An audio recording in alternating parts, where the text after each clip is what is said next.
Hi, I'm Josh Kettleson. And I'm Christo Schultz. So Josh, the age we live in and being here in America, we have a lot of small business owners or individuals that are self-employed, or what's becoming even more common is 1099 contractors out there. Where do those people go to save for retirement? You know, obviously you can have a brokerage account. Brokerage account is a great way to build money. It'll grow, it'll compound, et cetera, but the problem is it's taxable, isn't it? Mm-hmm. So it doesn't seem like that's a fair comparison for a self-employed person compared to employees like we are who have access to a retirement plan. But there's still plenty of vehicles for the self-employed depending on where they're at in their business. Mm-hmm. Everybody with earned income is eligible to contribute to an IRA. So even if an IRA fits and you have $6,000 a year as your budget to save for retirement, an IRA is perfect. Mm-hmm. They're cheap, they're self-managed. You can do that very easily. But let's say you have a little more cash flow. Let's say you have one or two employees that aren't your spouse, for example.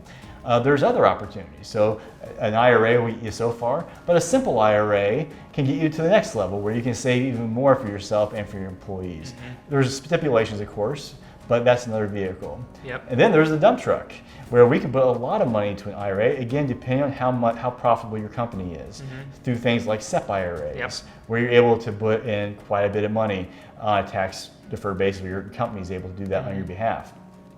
But just because you're self-employed, especially if you're a successful self-employed person, you can still have a 401k. You don't have to have a big company like ours to have a 401k. There are plenty of individuals out there, and there's real good benefits to do it, that start their own 401k for their own company. We call them solo 401ks, for example.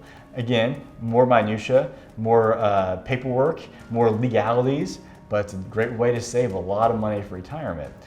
In addition to that, if we're going to talk the very next level of ultra high income earners, we can talk about things like self-funded pension plans, where you're able to basically set up a defined benefit plan for yourself.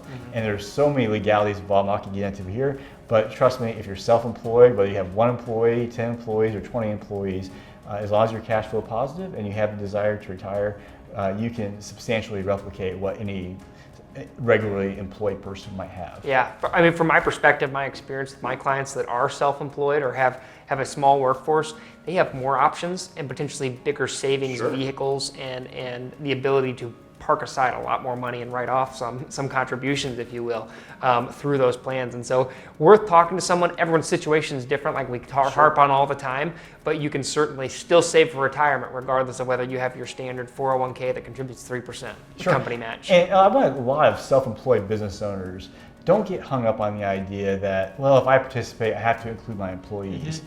Those provisions are for your benefit. First of all, they're making sure your employees are being compensated fairly. In a competitive work environment, people need to be compensated properly.